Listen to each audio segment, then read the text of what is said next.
And we're going to record it. All right. So, my name is Scooter Howe. I've been buying houses for quite a while. I guess I bought my first house when I was 20, 2004, 100 Westwood Drive. I still have that house. The reason why I still have that house is because I haven't been able to sell it until the last couple of years. I paid full price whenever I bought it. I had a realtor that was a friend, and she got me to pay full price in the rental hood, as Lamont would say.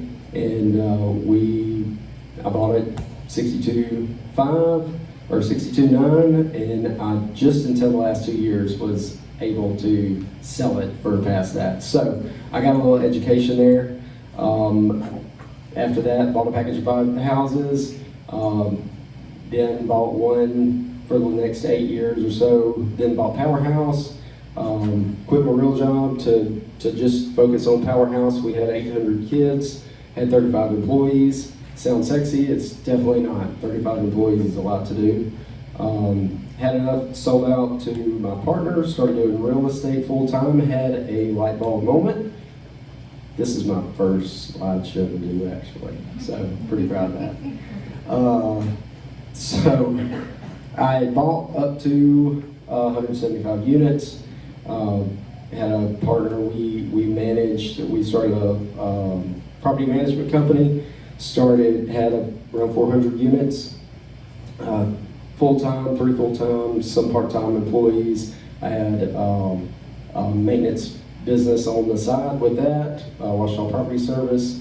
Had a partner just stealing money from me that was supposed to be running that company. Shut that down. I was definitely full-time at the time. Had a light bulb moment after having all that. Peaked up, light bulb. Sold to the partner, shut down my maintenance, took over my property management of my properties, sold around 50 units.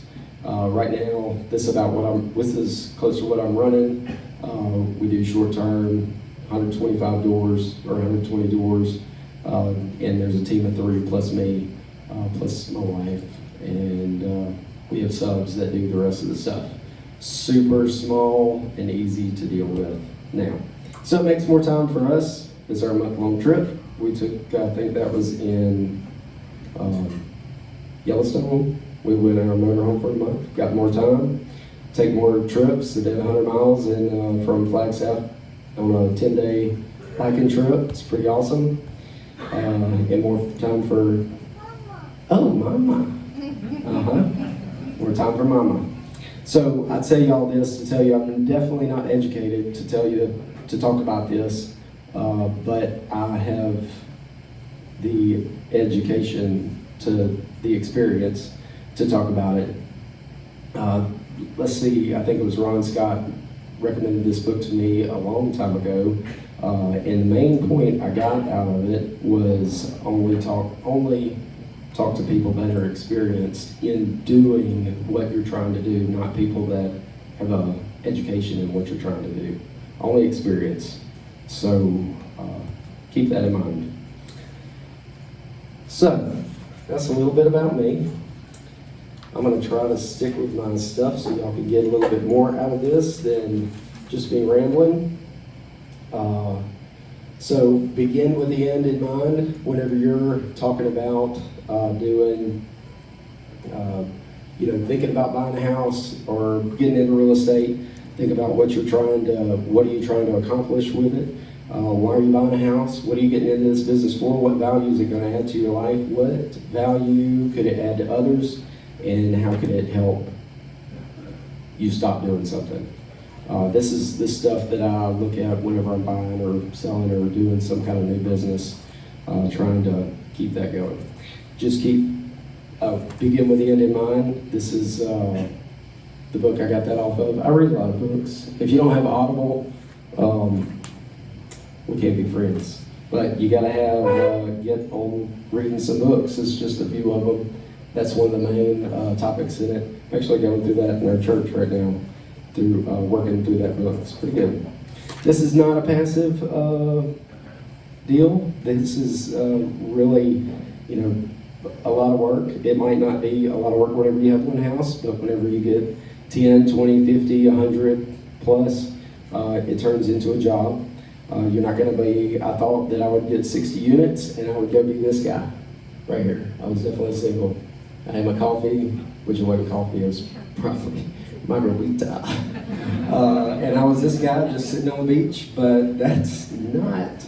The goal was to buy a condo, sit on the beach, and just hang out, which I did end up buying some condos on the beach still, and bought and sold, and we still have two. We have two. I don't ever go to the beach. It's been like 2 years. Last I heard of it, we got no appliances in our condo. My awesome partner takes care of that. But just knowing your goals, knowing what you're trying to do, why you would start this. If you're waiting for whatever it is, it's better to start today to start buying. This is definitely not a down market, and whether it is or not, there's deals out there to buy. Whenever it was Corona hot, we were buying deals. Whenever it was not, we were buying deals. Whenever 2008, I really started buying a whole bunch. So I'm prepared to keep buying in the next couple of years if it's down market, whatever everybody says it is. And interest rates are high. So whenever I started buying rental property, I was paying 8.5%, 9% interest. I know there's some other guys in here that have heard of way higher than that, and they were still doing it, making money, and now they're the beach guy, but if you paid $10,000, if you were going to wait, I've talked to a lot of people about waiting and buying houses later or waiting for another time to buy. If you wait and you have to pay an inflation price on the next house, how much are you going to pay versus how much the interest is going to cost you now? And the interest rates are going to change. In a couple of years, you'll be able to refinance it and change it anyway. Let's see. Don't wait for the good market. It is always a good time to buy real estate. If you ask, I bet you could ask a couple of people in here when they wish they had gotten into real estate, and they would tell you, what would they say, Eddie? Wish they had done it sooner. That's right. So today is the day. Speaking of Eddie, managing your risk, there is no wrong way to do it. No wrong way to do real estate. Everybody's got a different way, specifically me and Eddie. Me and Kelsey have a different way of doing real estate. There is no wrong way to do it. You can do manufactured homes, manufactured home communities, not trailer parks. I don't do those. I do manufactured home communities, ACD, all the rest of the properties. So you just want to get in on where your level is. This is somebody's level in here that they run and they do it well. You ever seen that house? Anybody ever seen that house? One person? Yeah. How much that rent for? Whoa, $2,250 a month. Hey, Aiken. So this is one of Eddie's houses that he talked about the other day. He didn't have a screen and a projector, so to show everybody, but I Google imaged it and popped it off. Oh no, I got that off of somewhere else, Google. And then you got this level here. This is maybe a B, C class, and that one over there, that's definitely a D. The roof on that, which is the same roof whenever I bought it, probably 15, however many years ago, it's a galvanized old roof. But it's why replace today what you can put off until 10 years from now. But this I knew I could buy and I could pay for. So just saying all that, know what your level is. If you can swing $1,000 a month for a note, buy a $1,500 a month rent house. If you can swing $300 for a note, buy a $300 note house that rents for $550. The thing is, just start. First thing first, listen to podcasts, listen to books, listen to other people that are doing the same thing you're trying to do. Lots of YouTube. Make an offer, get a contract, finance, close, rent, repeat. Which I already talked about that. This is my first house. Let's see where I'm at here. So, like I said, first house, got it, learned it, and we learned a lot through that. So after you make your first deal, after you buy it, get the contract, get the financing, you want to send it to your bank. You want to give the bank and the title company all the information that you can: age of the house, age of the roof, who's gonna insure it, is it a flood zone, what's the square footage, any information that you can get to put in your file for your bank or for the title company or whoever it is to give to them. It will streamline the process of you getting financed or getting it bought or getting it done. If the bank looks at it and says you got your stuff together, the title company just says, hey, here's everything. We don't have to call these people and ask them. You gotta deal with that. It's no fun. Get them as much information as you can, so people don't have to keep calling you. They're gonna do your deal first. This next one, this is my house. I paid full price. I got some slides messed up, so I apologize.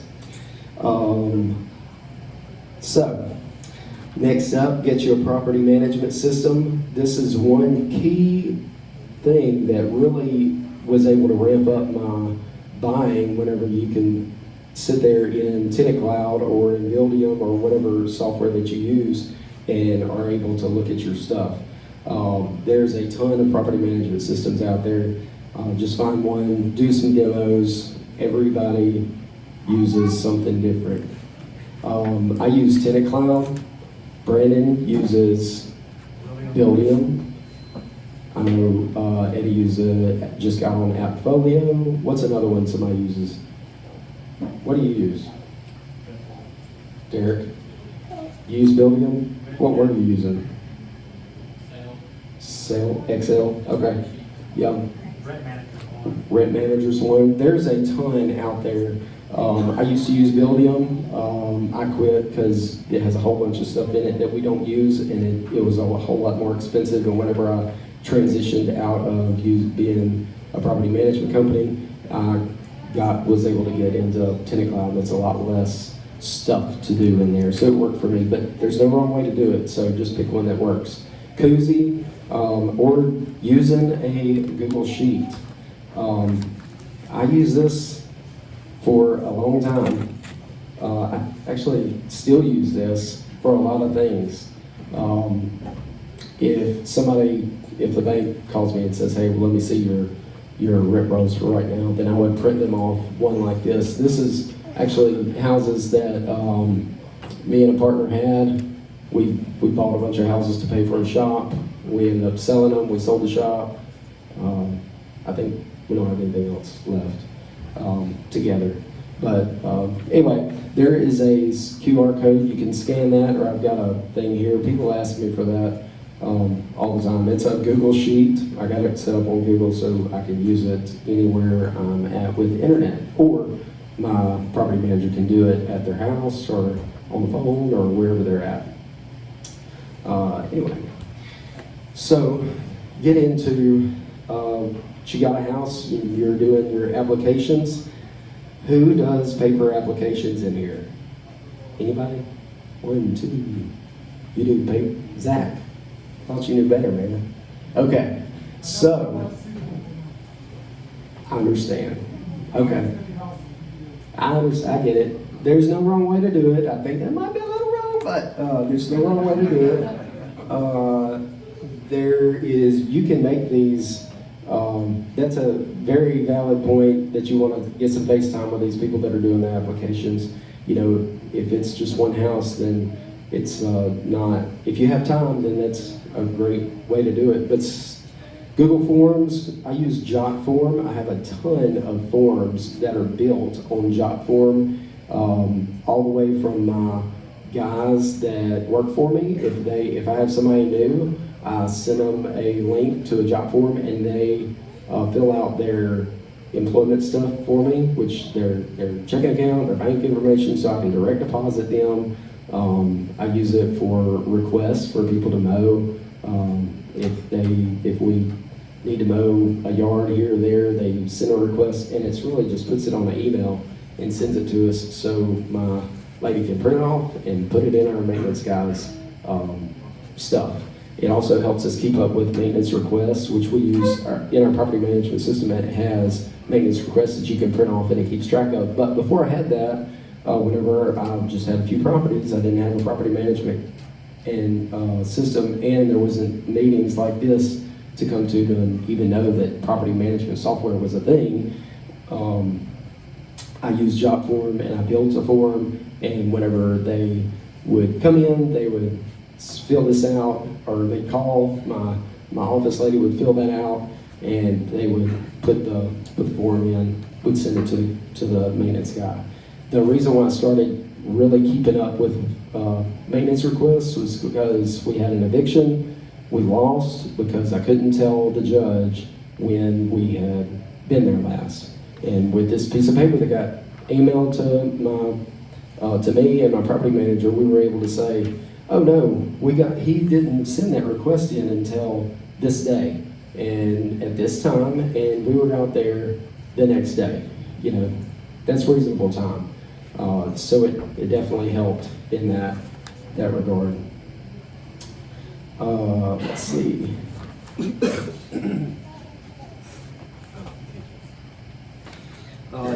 Tenant screening. This should definitely be its own meeting, and we're planning to have that. I'm definitely not qualified to do this for this specific thing. That's more of a Hannah thing back there. But let's see, some of the things that we do is we look them up on opso.net. We check the bag tenant list that's on our Facebook group. We call the old landlord. We call the references and the phone numbers on there. Okay. We call the old landlords. We call all the people that are on their application. And then they super stalk them on Facebook and Instagram and see what they said about their last landlord, because it's probably public. We will, and then if I have something really come up, I find somebody that's a super stalker that's in my life, and I will just ask them to, hey, check this person out. And there's some ladies in your life that stay at home that don't mind digging on some people. I found them, and it's been very helpful. They would kind of be like a virtual receptionist. But so a lot of people get background checks, and I feel like it's kind of hard to do. The background checks that you run here, they don't pick up things unless they've been convicted. And then our court system is so slow to put it on there that it might be months before it gets put on there. So you need you have to really look at what you're doing and as far as that goes. Credit also. If they get evicted, it's not going to show up on their credit report unless the landlord goes, and you'd have to sue them, win the judgment, and then the court would have to put it on there. I mean, that ain't gonna happen, because y'all aren't gonna waste your time dealing with all that unless it's something really expensive, and even then, you're probably just gonna go on about your business. Who has sued somebody and got a judgment put on their credit? Exactly. I mean, it's a lot of work to do, and you can make more money and go on about your business. So just those things, that's one reason why I don't pull background checks, and it's only going to be local stuff. But there's no wrong way, do what you can do. So one of the biggest tips that I got, thank you Shane Wooten, was doing lock boxes on houses. I used to pay like $30 for them at Home Depot, but found an Amazon link where you can get them. If y'all have ever looked at houses for like repo, then you've seen these things. Excuse me.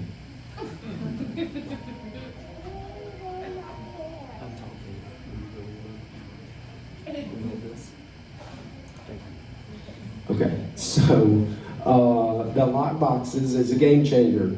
If y'all have ever shown a house and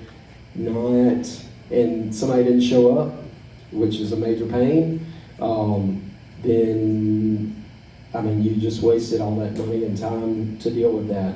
These lock boxes, you can buy them for $12 if you buy 24 of them. I usually just buy the case and I'll sell some. Somebody saw that I was selling some. I just bought them and I sold them for $20 because it's very convenient for somebody to just buy one today. Like I've got two if somebody wants to buy these. I mean, I bought a case the other day, so we don't need that many. We don't have that many vacant properties, but I can't stand not buying them on a deal whenever, and it helps people out here.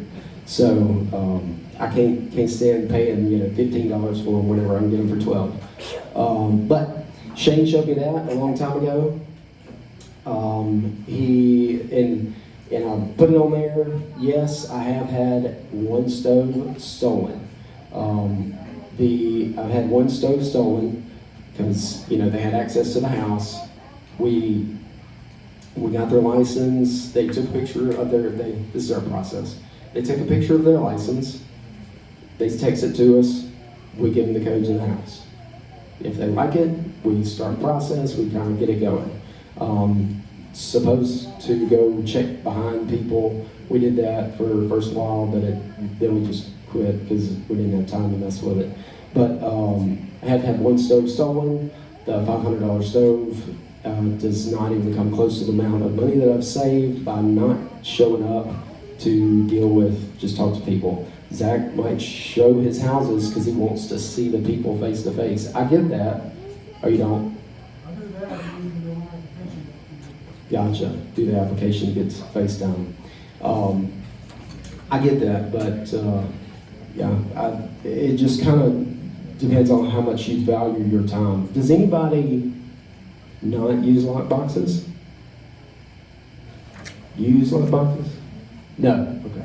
You don't use lock boxes? We have lock boxes, but we still show our properties. But they have to have the application first and your ID. They are next level. Mewey Property Management, they are next level. They're doing some stuff. But he's so good at talking to people. We'll talk them right into it. they have a next up from Lockbox, they have a leasing agent. I mean, and then they don't have to worry about going and seeing property, but most of the under the P9s in here, they don't have leasing agents, So, there's a lockbox service that Brandon was telling me about that they were talking about using. It charges the customer $1, and then it sends them the code to the house, and then you got them locked in. You got the credit card, you got their ID, whatever other verification that they require, that service requires. And that code is only good for however long. It's like a Wi-Fi lockbox code. If you're doing an amount, or it's a far out house, that might be a better way to do it. But definitely use lockboxes to save your life. I have one up here if y'all want to mess with it, or buy it. You can buy them, or I can take them home. Rent collection, and I know most of these people in here have been collecting rent for a long time. Zach Stevenson told me a long time ago, I doubt he remembers, he said, just make them pay, make them bring the rent to you. And that was it blew my mind. I was like, what if they don't do it? Well, they do.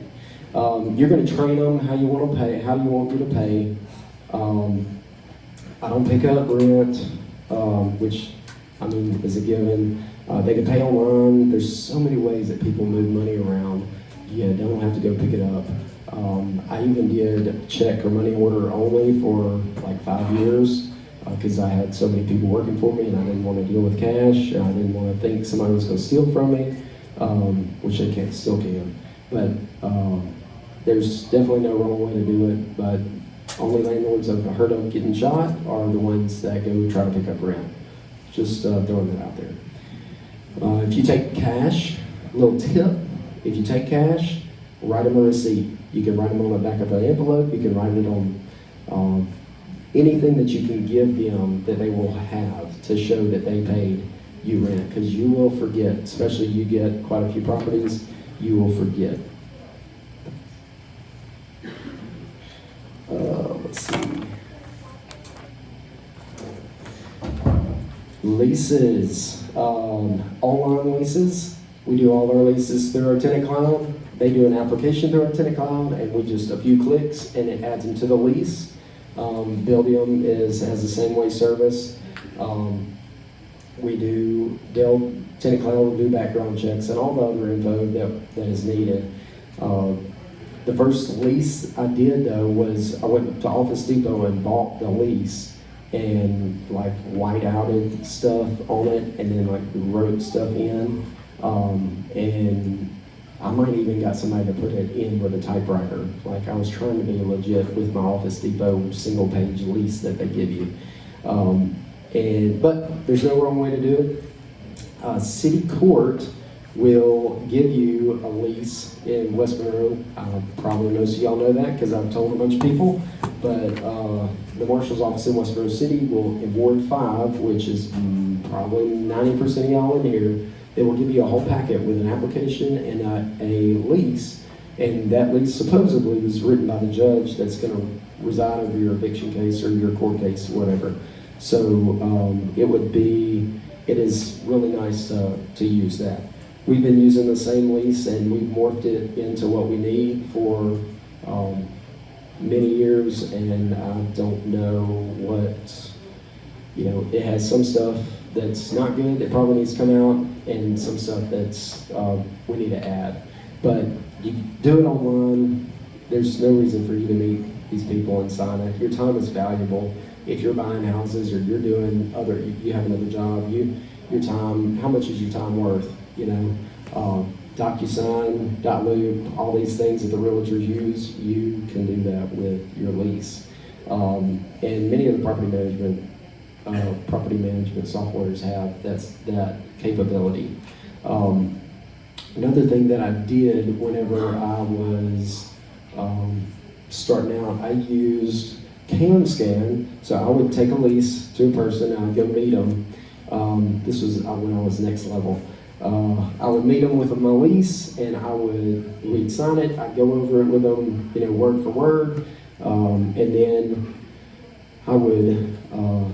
they'd sign it, I'd sign it, and then I would cam scan it, which your phone's camera can scan it now, but I would cam scan the lease, and it would send it to their email, it'd send it to my email, and I would have a PDF copy sitting there ready for me. And I would give them the paper lease that they need to take to the water company and to whoever else to get their utilities turned on. That saved me a ton of time in carrying 2 leases carbon paper, used to do carbon paper. I did that like one time, I was like, this is terrible.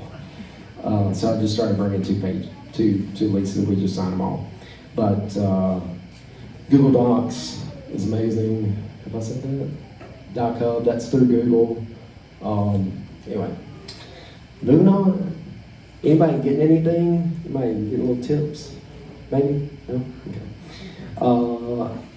Door locks. Look, that's out of place. Oh, that's it. So, I used to have a bag full of keys with labels on it. And it was like literally insane. I had a huge bag with keys in it, and then I morphed that into one of those key walls. Have y'all ever been into Charles Brown's office and seen his key wall? It's really pretty impressive, but it drives me crazy. So we got these locks. They are $6.50 steel. you can pick, it's not master keyed, we just pick our key codes, and I have about 8 key codes for all my properties. You know, most people don't know that. I guess you could, if you figured out how many properties I had, you could go and try to unlock some with 1 key. But, I mean, that's probably not gonna happen. But anyway, it is kind of difficult in the mobile home parks, manufactured home communities, because there's so many houses right there, and some keys do fit. And then you hire some guys, and they figure that out, and it kind of messes up on you. But you just get a couple new key codes. That's how it grows. These locks are super cheap. They break every now and then, but for the most part, they don't. But definitely a lot better than having a bag full of keys or a tackle box. Who in here has a tackle box full of keys? Derek has a tackle box full of keys. I love it. No wrong way to do it, but that's borderline. But FMS Supply, I have a link, a little QR code. You can do it. These are not affiliate links. I am not that cool. But I was trying to make it easy for people to get this stuff because I get asked after, and I'm trying to make it easy so y'all can get this info because I think it's imperative. Also do deadbolts only for the most part. You have to have, if you have a deadbolt and the bottom lock is a pass knob, then you can't lock yourself out of the house without a key. So we don't have any lockout calls. I mean, we still get them because people lose their keys, but most of the time we don't get any lockout calls. The bottom is a pass and the top is a deadbolt, and it works for us, and it has for a while. We do have some matching key codes so we can have both that lock on our nicer properties, I guess, but for the most part, it's pass knob, which is like it's probably about $7 now, and then this lock. You can go to Master Key, you can go to Jack's Lock Shop, and they can set you up with a master key.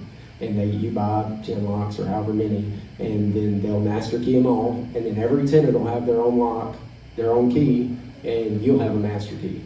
I looked into that before I did this. It seemed like it was expensive, and the wait time for them to do that many locks wouldn't work for me at the time.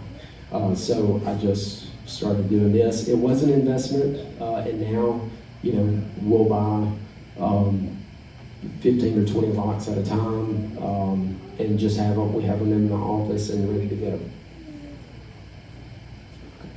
But no more bag of keys. I have 8 keys or 9 keys or however many that fit all the locks, and it's amazing. Any questions on that? Just a tenant turnover, yeah. And the good thing is, whenever you rotate them, all you have to do is change the lock, the key part. So there's another service called Landlord locks that is literally you just it has a separate key that is a change the cylinder out, and you can do it all with 1 key, and it takes less than a few minutes. Somebody was sick this morning, or playing sick this morning, and so she didn't go to school today. And so she's here today. She's 2 and a mess. So anyway, there's that. There's Landlord locks, FMS Supply. There's another, I think it's called HD Supply. So way to go. It has been for me. I've been using this system for a long time. This is one of my pet peeves. There's a guy in here with 4 telephones. That is amazing. But there is a different way that I've been choosing for a long time. So you want to begin with the end in mind. One of those pieces is not, I want to leave my kids, 100 houses. How do I want to not whenever you start getting rent calls, what number do I want these people to call? Who do I want them to call? A Google Voice number is who I want my people to call. For one, I can shut it off at like 5 o'clock. I have it set in the settings and it just turns off and it doesn't ring after 5 and it doesn't start ringing until like 8 o'clock the next morning. I've used Vonage. I've tried out Ring Central. Zoom has a service for this, but you can get another phone number and it goes right to your phone. I have one Google Voice number right now. It goes to my phone, it goes to my email. My property manager, I've been using Google Voice I think for 8 years or so, and it does shut down.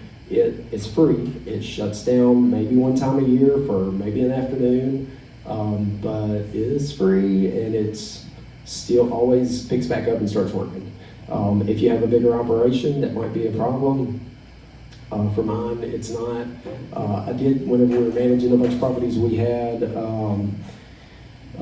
Vonage, and we had like, I think everybody in the building had their own phone line, so you could transfer calls, and you could transfer calls to maintenance guys and all that. But definitely look into not being your cell phone getting that call so you can forward it to somebody. So after you get done, you get tired of taking those calls because you don't want to get burned out. You can give it to somebody else. You can forward it to them. I mean, I could do it on my computer. I could just forward all my calls to Eddie, and he can take those rent calls and tell all these people the same thing that's on the ad that you shouldn't have to tell them. So anyway, I think it was Shane uses Ring Central, or did for a while, and he has a big team. I used to talk to him a lot back whenever I was starting. I kept asking him a bunch of questions, and they kept answering. So I got, kudos to Shane. But you want to hire it out. You don't have to hire a quote virtual receptionist, which is going to be its own topic. You're going to get burned out if you hire it out. Virtual receptionists are not just people that are in the Philippines or in Pakistan, which have been some of the best employees that I've ever had. Paid a minimum wage here. They were making good money over there, and they were really good people, and they knew what to do, and they could do a lot of things better than we could. They answer the phone good. They talk good.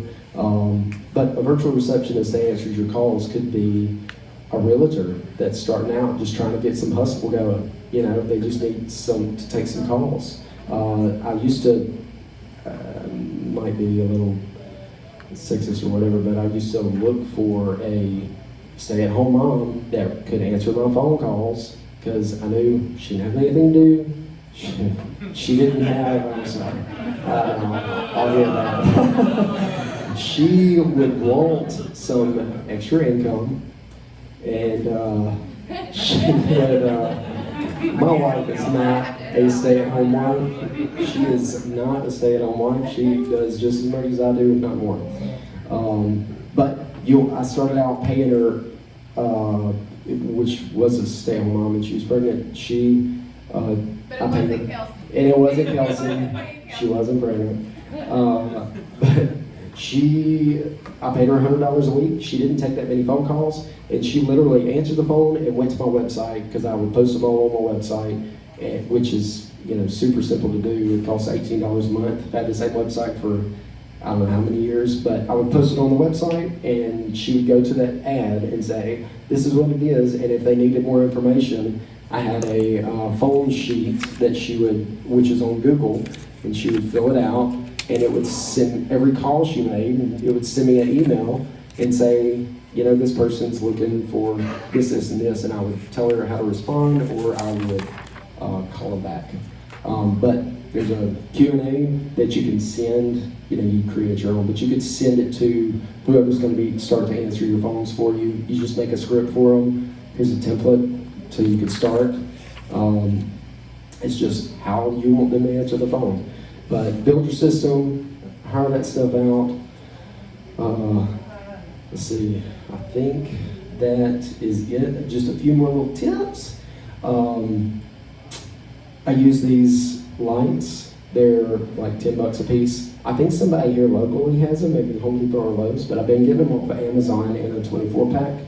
And you know, 99% of them work, and maybe every now and then I'll get a dud. But these lights are, they're really bright. You get the 5,000 K, and it works really good.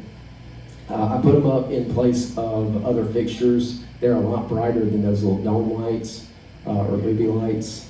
They're a lot brighter than that. And you can't take them apart. I mean, there's literally no pieces to it. Whenever they go out, you replace it, it's $10 and it's done. This is a sheet that we use for moving in and moving out. It literally just has it's literally just a list of all the things that somebody's gonna have to know to put it into the property management system. I mean, it's literally a checklist. Definitely something to look at. Let's see. That's the end. Oh, I apologize, we're really late. That's it, that's all I got. Y'all can connect with me here. This is my first time putting a PowerPoint together. Thanks for coming. Hope y'all got something out of it.